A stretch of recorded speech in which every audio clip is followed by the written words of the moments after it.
Hi, everybody. It's Dr. Laura with Connect My Brain, and we are in store for a wonderful podcast today. I have a very special guest with us. Her name is Grace Ashton. She is the mother of Atlas Ashton, and they have come to see me now 2 times. They're from Texas, and they have done intensive programs. And if you remember or you recall from other podcasts, an intensive is when somebody comes for a period of time and they come 5 days at a time. So I'm not even going to try to hog up the microphone this time. I'm going to turn it right over to Grace. Grace, thank you so much for joining us and sharing. Yes, and sharing your story. And our hope is that we can reach more people, right? That's what we're hoping for. So go ahead, tell us all about your journey. Where to start? So I was 28 whenever I became pregnant with Atlas, which was about 4 years ago during COVID times, which was obviously a very special time for all of us. My whole first trimester was during quarantine. I got pretty lucky, or I thought I did at that time, because I got to rest a lot. Everything seemed normal during the pregnancy up until my anatomy scan is when they found, I think it was an episode of tachycardia, or they're also calling it PAX, which is premature atrial contractions, which means the heart's upper chamber, it contracts earlier than it should. And so from then on, I was monitored a lot more frequent, and also upon finding I had a complex cyst on my ovary. So the plan was to, if I had a C-section, to get that removed as well. Everything is going great. Was that atrial prematurity? Was that you or was that Atlas? That was Atlas. Atlas had that. Okay. So we were monitored a lot more during the pregnancy up until the end. So when I went into labor, it was traumatic. So I had to do a lot of reflecting just now to kind of get back into how that was for us. I was in labor for about 37 hours. I just wasn't dilating at all. They did start Pitocin on me. They broke my water. So once it got to the end, they said, you could either do this for 4 more hours or we can take you into a C-section. I was so out of it. Obviously at that point, I was ready to be done. As they were wheeling me back, they did mention to me, if there's a possibility that the cyst took over your ovary, are you okay with us just taking your ovary? I told them no, because I feel like that's something that should have been talked about way ahead of time, not when I've been laboring for 37 hours, Right. So C-section goes well, as I thought. I remember the feeling of him coming out. Obviously you're numb, but I felt the feeling of him coming out. And the last thing I remember is he didn't make a sound. And I looked at my husband and said, he's not crying. And then I blacked out. I don't remember anything from then on. I woke up in the recovery room with my mom. Now, I should mention, we knew ahead of time that he was going to be in the NICU because of his PAX. That was, that wasn't a new thing. But he went straight to the NICU. I didn't get to meet my baby until 12 hours later, because I had a C-section and you have to be on bed rest for 12 hours. So the first time I saw my baby was through FaceTime. Oh, wow. Yeah. So, and my husband, he was trying to be, he didn't want to hold him because he wanted me to be the first person to hold him. So Atlas didn't get any skin on skin contact from either of his parents until 10 p.m. later that day. So I had him at 10:07. It was 10 p.m. 10:30 p.m. is when we actually got to meet him physically. So he had already had formula, pacifier, everything, x-rays, so much done to him in that short span of time. before I got to meet Yeah. him. I thought everything was good from that point. I didn't feel like, they did tell me kind of briefly, we didn't take it because we didn't take the cyst because your ovary did it, the cyst took over your ovary. And then a slight mention of you just bled a lot. That's all I kind of remember. So, Yeah. just kind of going it. Okay. We'll take care of that later, I guess. Yeah. Afterwards, he's growing up. We did baby-led weaning when he was about 6 months old. Everything seemed normal besides him being very quiet. Now, I should mention he's the first baby in the family. So I'm a first-time mom. I don't know what to expect, obviously. So I'm thinking everything is fine. But he was very quiet. And me looking back now, he was so silent. He didn't make any sound. He didn't coo. He didn't babble. It was more just kind of like that was it. Screams and cries. But that really came into effect more around when he turned 2. Also, I should add that he didn't hardly answer to his name either. You could say his name 50 times and maybe one time he would look at you. It was almost like he was in his own little world. So that's kind of where my concerns started to come in, which was about 1.5, 2 is when I thought, maybe we should do some speech therapy or anything. But obviously, because of the pandemic babies, the wait lists were out the wazoo. We were not seen with a Texas Children's is who we were trying to get with, which is our big name in our medical field down here, medical system. I didn't get into them until about 2.5. 2.5 is when we finally got in with them. So we did private speech therapy, which God bless them. They tried, but they just had never met a kid like Atlas yet. So it just, the goals that we were set for him just got smaller and smaller and smaller. But once we did get with Texas Children's, the same thing also happened. The goals got smaller and smaller and smaller. At one point, one of the goals was just to sit in a chair, because how am I supposed to interact with him if he can't even sit in a chair? And that would just throw him into a tizzy. So, it was almost very traumatic for him too, because I could only imagine being so frustrated, not being able to get your wants and your needs communicated. It's valid. It's valid for him to have had those feelings. Other than that, milestone wise, he sat up when he was about 9 to 10 months old, finally on his own. He stood up about 11 months, and then he started walking around 14 months. So not on time, but also not that late in comparison to other people around me and their children. The limited diet started to come in around 2, because when we were doing baby-led weaning, he ate everything. He ate everything. He had no issues to it. But when 2 came around, it just started getting more into breads and crackers and stuff like that. Soft foods, basically. 2 is when he also started Montessori school. So then he also started to get ear infections. So much so that he had to get tubes and his adenoids removed, which was 2.5 is when he got that done. 2 to 3 is when the eloping started to happen. I just could not control anything that he was doing. Everything had to be in his control, which it makes sense now because he did not have control of being able to communicate or,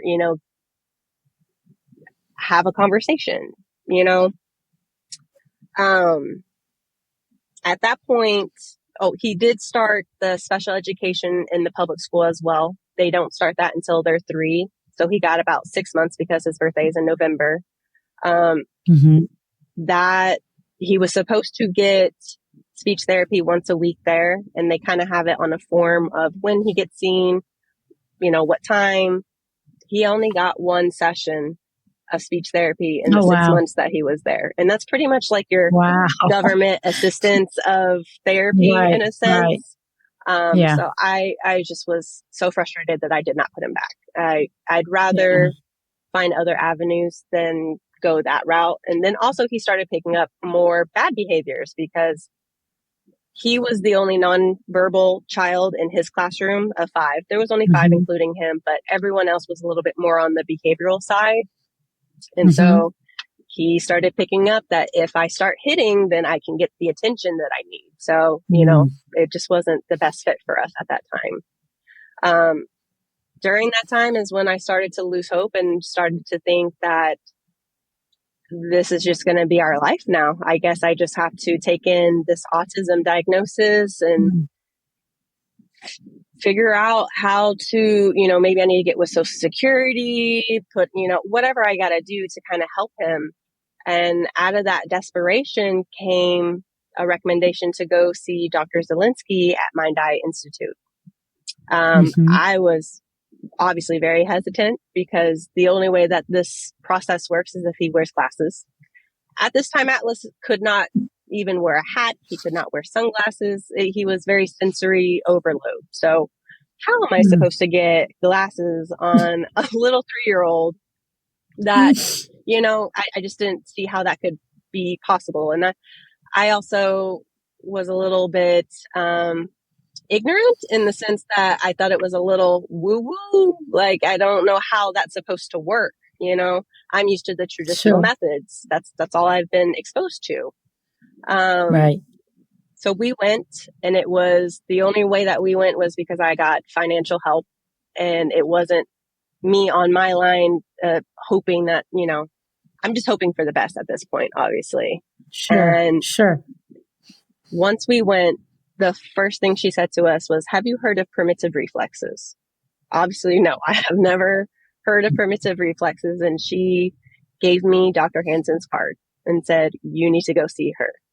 The week we came home from Chicago, we booked a flight the following week to go see Dr. Hansen for an intensive. And that was the first time in this whole journey that I felt like we were finally getting answers for how he was acting, or what was the causes of him coming to life, of what was, the reasons for what he was going through. Let me come in and kind of piece a couple of things. First of all these babies that were born during COVID, they came out within 6 months of the pandemic and what they were already noticing, and how these children were, their language was delayed and they were very emotionally dysregulated. And we're talking about new babies, we're talking about toddlers. And then just the trauma of what you went through during your labor and delivery, and then him being separated and him going through the trauma. That's when these primitive reflexes are completely in control of that baby. And if a mom is going through a trauma, she's going to kind of go back and forth between her own brain stem and her brain, because it's a trauma. And we're going to get to a little bit more meat and potatoes about that part in just a minute. But just to kind of highlight that trauma is such a big part of how it impacted both of them, and the father too. So then when they came, one of the very first things that I had to kind of observe and watch him. But one of the first things that I really wanted is I wanted to know what happened in the hospital. What did you two actually go through?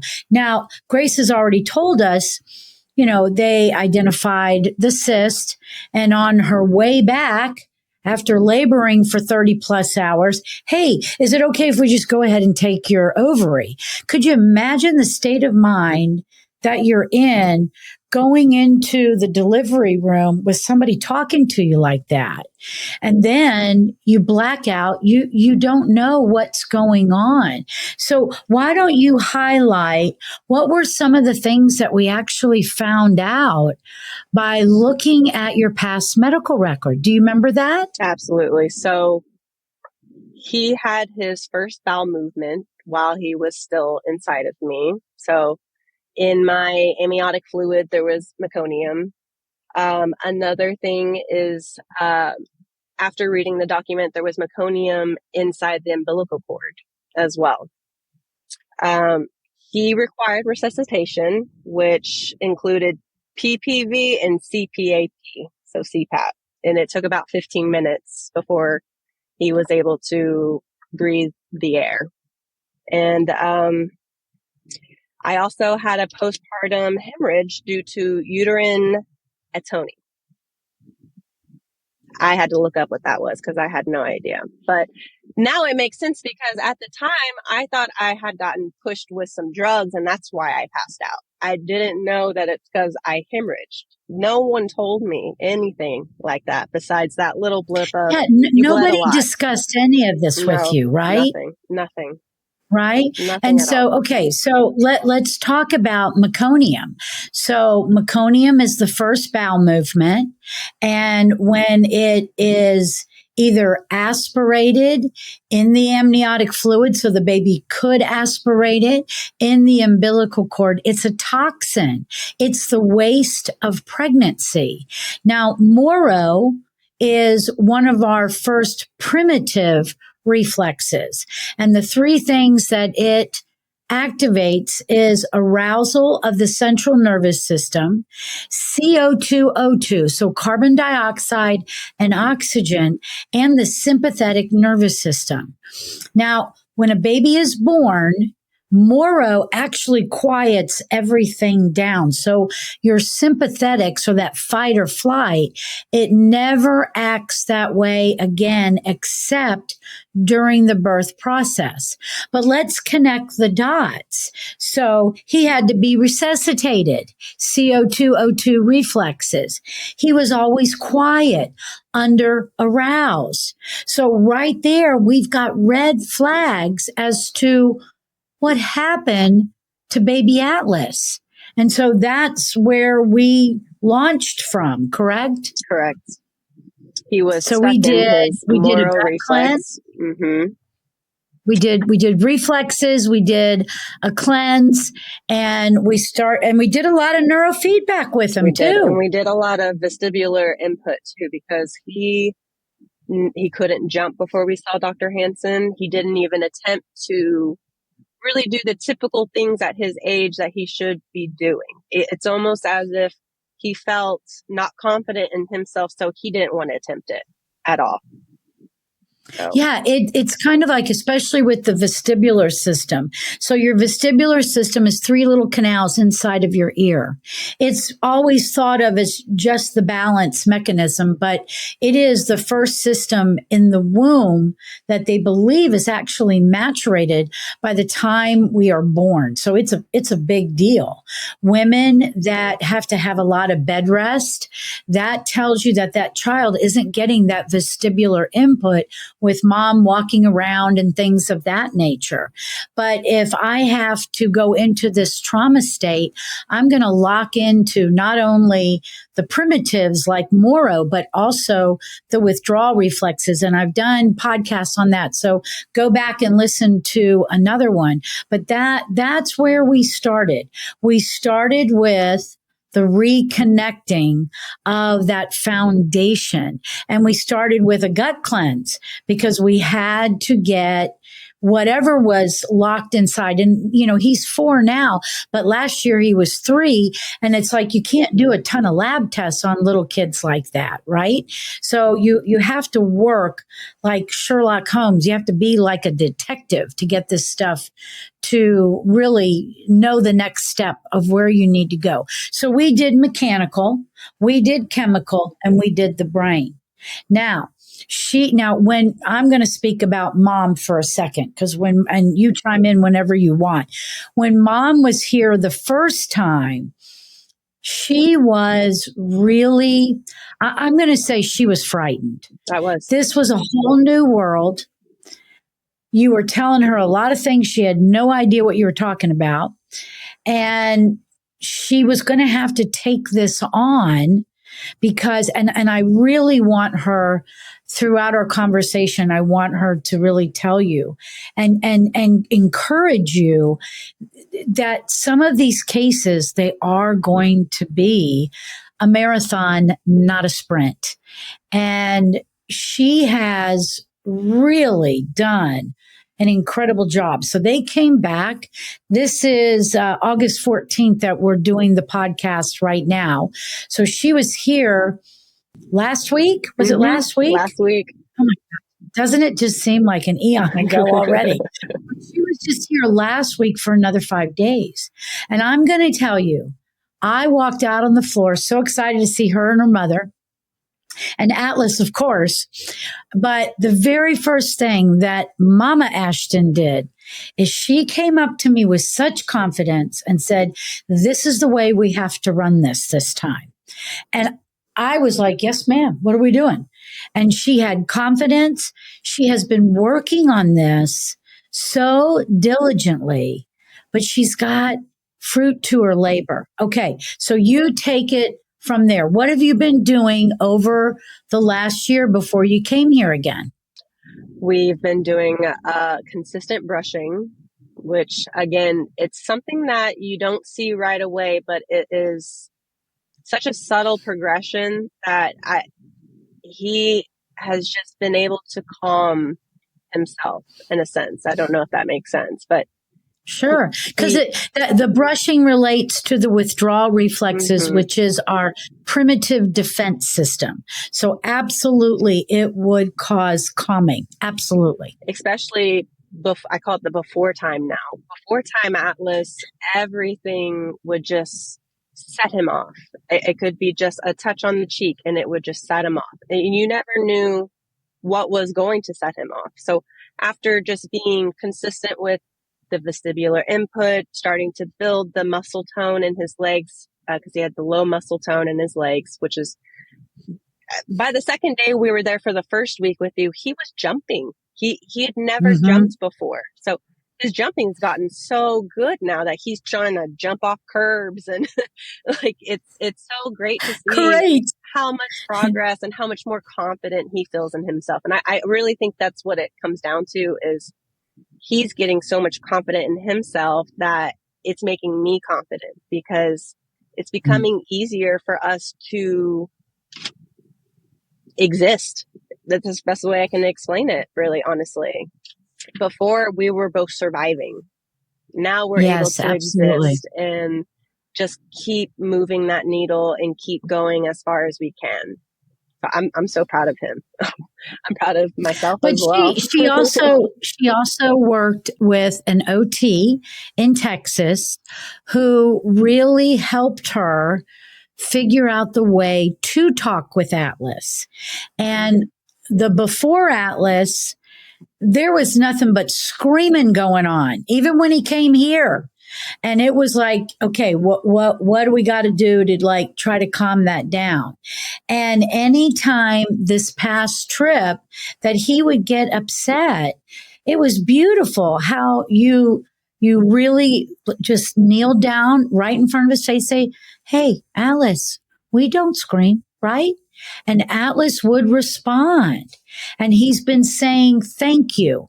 And he's using some sign language in that. And it's fine because it's a way to drive the need to talk so that we can build the work of talk. And this is one of the things because you know, everybody gets very concerned when a child is delayed in language, but you had red flags from the beginning. He wasn't cooing, which is your vowel sounds. He wasn't responding. So that was a very under-aroused baby from the get-go. So we got to rebuild all this stuff. So the need to talk is on the right.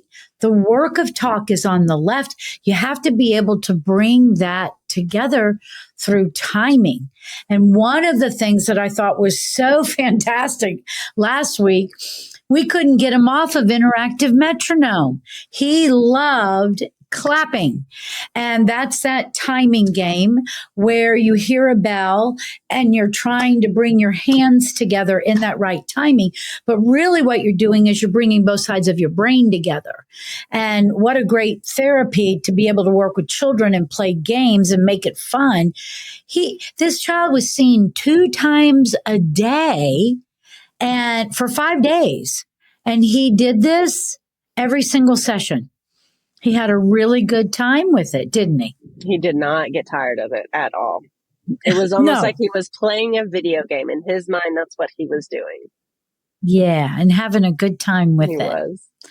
So is there anything else about your story in particular before we kind of shift and try to speak to some moms out there that sometimes I feel like they don't think there is anything that they can do about the situation, and being able to have that stamina to be able to walk this kind of a journey because it's tough.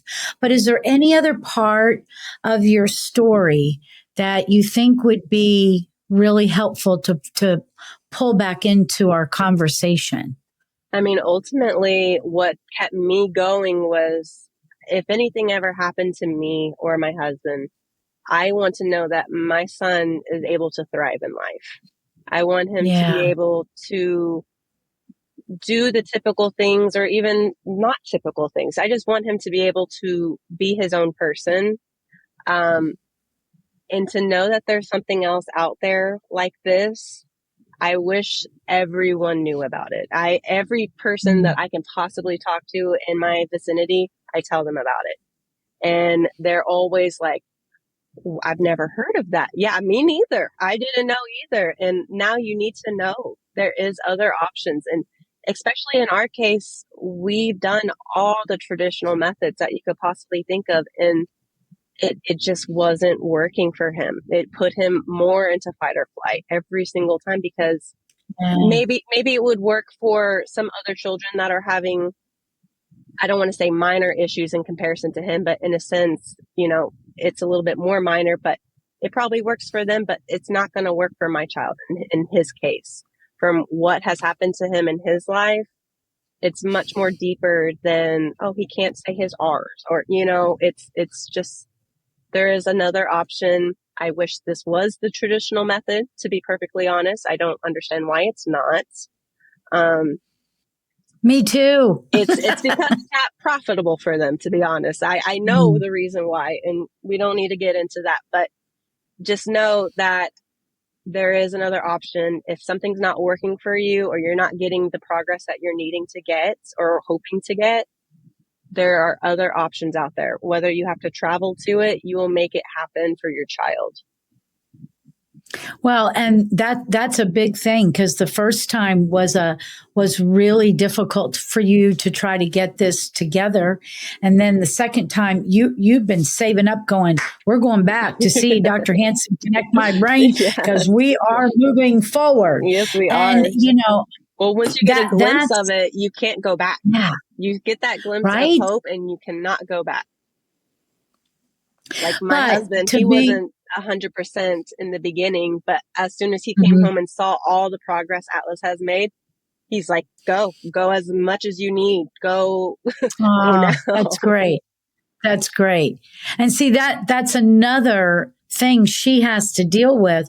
Her husband works. Is he in state, but just away, or does he have to go out of Texas? It depends on the job that he's at. Right now, he is in Texas. He's about 3.5 hours away, but over the last year, he's been out of state.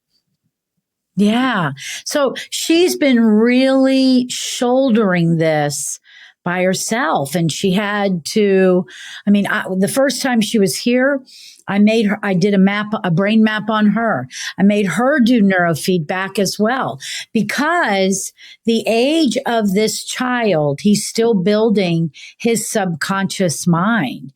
And she and her dad are both very instrumental in making that happen. And if mom is not okay, there is no way that baby will be okay. And so we just had a mom and a son graduate from the program here at Connect My Brain. Mom first started her son, and then she said, I just have to do this too, or it's just, he's going to be better than me, and then he's going to have to deal with me again. And they went through the program together.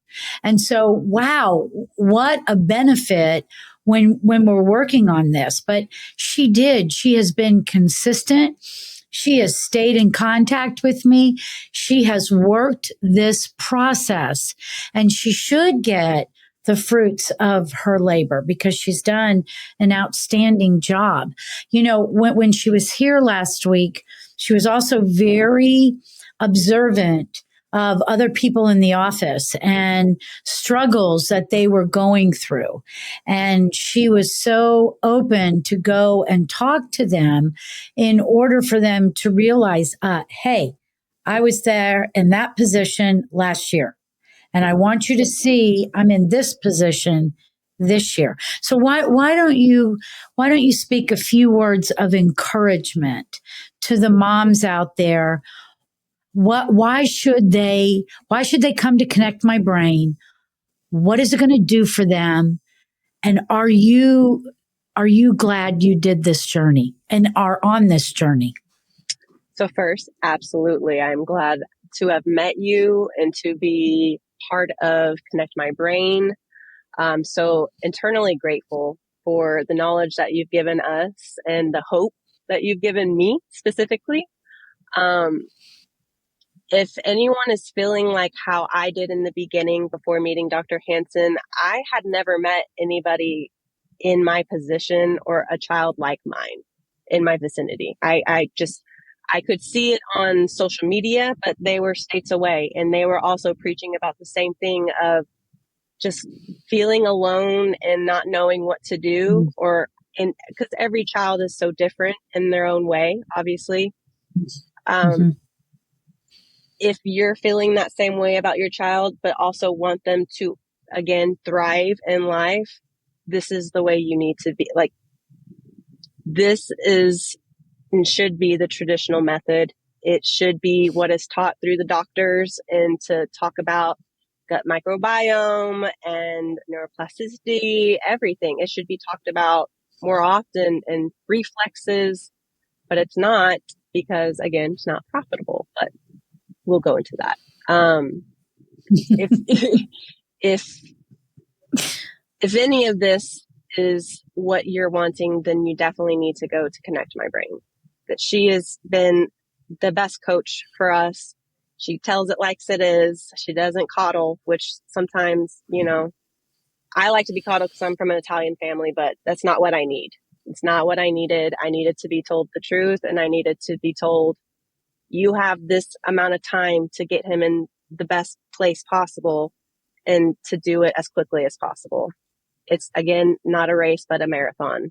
You do have to put in some work, but you will find a way to make it happen within your busy schedule. Because I'm sure all of us moms have so many things. I live an hour away from where I work, but we make it happen. We're in the car a lot, but we do our sound system while we're in the car, which, by the way, he's loving.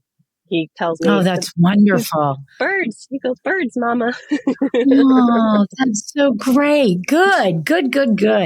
That's great. And the other piece I would like to add into that, what I feel like should be going on in our traditional healthcare system, they don't have to take it on, but they should be communicating to mothers, first of all, what their bodies went through when they blacked out, what their babies went through, not just writing it in a note. Somebody should have gone to her and said, listen, your child has been exposed to meconium, And we're really going to encourage you that you get with some functional people that really know how to get in there and clean the belly. And so he ate well up until 2, and that's the maturation time for building your belly. And then that window closed. And then he became a very picky eater, and he only will eat certain things. So in order to change that, you've got to get to the root of what is needed to heal it so that the palate, that the taste buds are more open to other things. Kids can get very restrictive, especially if they've ever had belly aches, gas, constipation, diarrhea. They will begin to associate, I eat, I don't feel good. So they really limit what it is that they're going to eat. They find things that they feel confident that this won't hurt my belly, but it won't always stay the same thing. So this is why I think it is so important that our healthcare system bridge together. They don't have to do everything. I don't have to do everything. But if we were communicating and really finding the best things for the patient, that's truly what matters. Don't you think? Absolutely. So appreciative. Well, gosh, thank you so much. This has been wonderful. I want to spend a few minutes talking to the audience. We have launched our new website, so make sure you go over to connectmybrain.com. We have organized our membership called the CMB membership.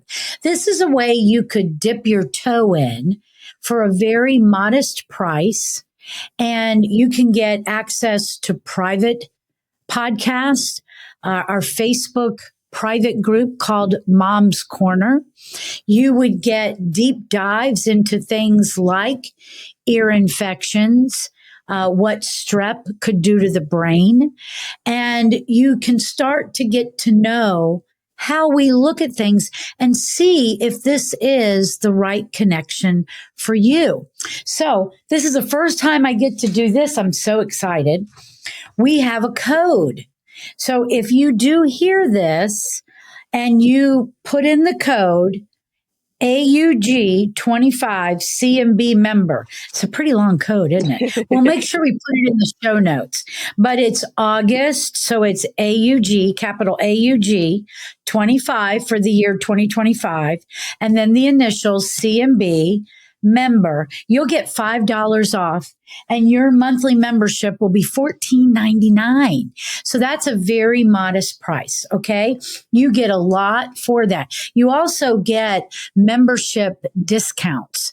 So check it out. It's on the website, connectmybrain.com. Now, if this has sparked something in you and you have a question, go to the website and send me your question. Make sure you put your contact information in there so that I can get back to you. And I will be the one that connects back to you personally so we can discuss your journey and we can figure out if we're a good fit.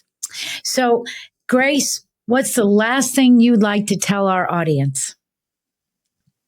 I am so appreciative of you and all the knowledge you've poured into us and continue to do. And I just only hope that anyone else in the same situation or just feeling lost like I did could know that there is other options like Dr. Hansen who could help guide you and coach you and give you that same knowledge so that you feel confident in yourself and the way that your child is going to develop. Thank you so much. So much. Thank you for being on our podcast. And I feel really inspired that we are going to touch many people and we're going to be able to help these kids get their childhood back. So thanks for joining. Have a wonderful day and be blessed.